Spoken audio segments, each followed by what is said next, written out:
So what we've got to do is make that change in those standards. That's where the shifts happen. It doesn't happen any other place. And I'll give you a very simple example.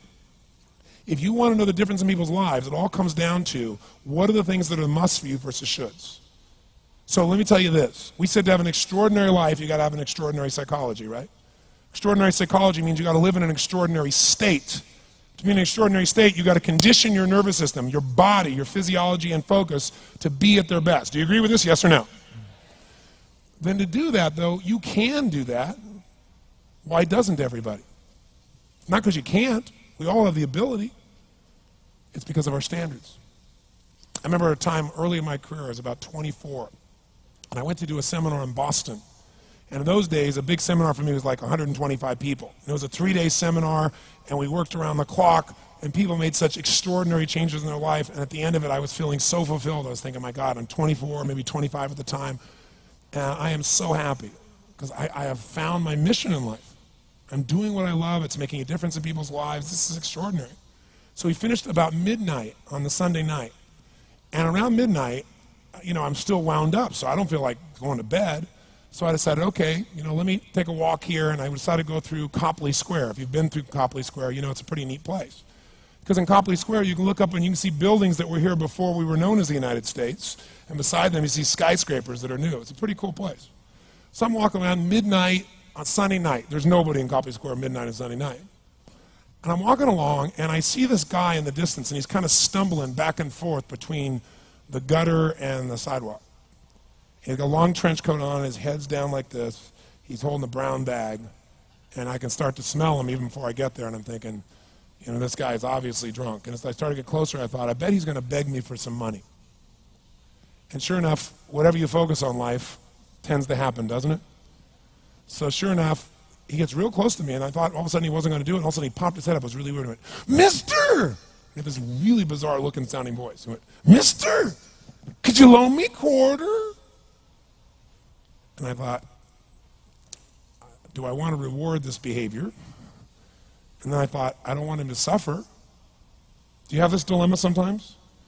Like, you know, I'm not here to judge. So years ago I finally decided I always just give. Even if the person's pulling a scam, that's for them to deal with. If I have the ability, then I give. And so I thought, but could I teach him something? So I asked him a question back. I said, is that all you want is a quarter? So he goes, yeah, just 1 quarter. 1 quarter changed my whole life. 1 quarter. I said, really? He said, yeah, 1 quarter. So I reached in my pocket, and I pulled out my money clip. And in those days, I was, you know, very young, just starting to succeed. And my original mentor was a man named Jim Rohn. I don't know, how many have heard of Jim Rohn? Anybody? Yeah, he's a great guy. And Jim told me, he said, Tony, look, you've come from a poor background. You got a poor psychology. You got to change it. He said, you don't have any money, so pretend you do. He said, start training your brain. Condition it. He said, go save all your money, get $300 bills, and put them on the outside of your money clip, even though you only have $5 in between them. So every time you pull it out, you'll see that, you'll feel inspired, you'll feel better. He said, and you'll feel better, you'll do better. So I was like, okay. So I did. So I pulled my money clip, and sure enough, I got $300 bills down. I made sure he saw the bills. So I'm tearing through that, right? Looking in between there, see if I can find some change. But I made sure he saw it. Sure enough, he's looking at the $100 bills, checking it out. I find the quarter, I pull it out, take the money, put it in my pocket. I notice he's watching my hand going into the pocket. I took the quarter, and I looked at him, and I said, sir, life will pay any price you ask of it. And I gave him the quarter. And then something really interesting happened. He took the quarter. He looked at the quarter. He looked at me. He looked at my pocket. He looked back at the quarter, looked at me, looked at my pocket, looked at me again, looked at the quarter, looked at my pocket, looked back at me and said, you're weird. And then he shuffled on off like this, right? And I thought to myself, wow, what's the difference between him and me? I mean, I was 24, 25 at the time, doing what I love most, have my mission in life, and he's in his early 60s, drunk on the street begging for quarters. What's the difference? And I thought, well, maybe God's blessed me because I'm such a good person. I thought, oh, and he's such a bad person, that's such bull. And I thought, wow, maybe the answer to that question is what I just told him. Life will pay whatever price you ask of it. But you know what's interesting? You got to ask intelligently. In the Bible it says, ask and you shall what? Yeah, pretty good formula. You ought to look into it. But you know what? It says, ask and you shall receive, but I'm sure it meant ask intelligently. I'm sure that's what God meant. I'm sure he didn't mean bitch and you will receive.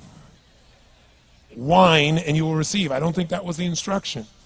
Now, if you were going to ask intelligently, there might be 5 elements of that. Number one, you'd have to ask specifically, wouldn't you? You wouldn't ask in a general way. People do that all the time. They go, I want more money. Fine, here's $1, get out of here. Very often, you're getting what you're asking for. You're just not aware of how general you're asking. Clarity is power. The more clear you are about exactly what it is you want, the more your brain knows how to get there. Your brain is a servo mechanism. It's like a bomb. Those bombs, those missiles, they have a servo mechanism. So if the target moves, it knows what the target is, it follows it. Your brain, when you condition it, knows exactly what to go for and it'll find a way to get there. Did you ever buy a certain outfit or a certain car and suddenly see that car outfit everywhere? How many of you have had that experience? Say, aye. How come that car outfit's everywhere? It always was everywhere, but now you notice it. And the reason is because there's a part of your brain called the reticular activating system, the RAS. That part of your brain determines what you notice and what you don't notice. Your brain spends most of its time trying to make sure you don't notice because you'll go crazy if you notice everything. But when you decide what's most important to you, your brain goes after it. Everyone I know who's successful builds what I call an RPM plan. An RPM is built on the metaphor that the way to get from where you are to where do you want to go to the fastest is you got to build power, like in a car, RPMs. And the R stands for they know the result they're after. They know what they want precisely. If you don't know exactly what you want or you let yourself get beyond that into something general, you're not going to achieve it. Clarity is power. You got to know the specific result you're after. What do you want? If you can't answer that question right now in your personal life, in your body, in your relationships, in your finances, in your spirituality, then you're not going to be as fulfilled as you want to be. Today we're going to have you answer one of those questions at least. The second part of it, you got to know P, why you're doing it. Because you know what? You may get a big goal as soon as I want to make $1 billion. I want to bring peace to the earth. Why? Because as soon as you come up with a goal, all the obstacles show up. And unless you've got enough emotional drive to break through that, you're never going to discover what it really takes. So you got to get yourself past that. And the way to get past that is have enough reasons. Reasons come first, answers come second. This man did not know what he wanted, he did not have enough reasons. To ask intelligently, you got to ask specifically. To ask intelligently, you got to know why you want it, have enough drive to make it happen, enough juice to make it happen. If you don't have enough reasons, you will not make it happen.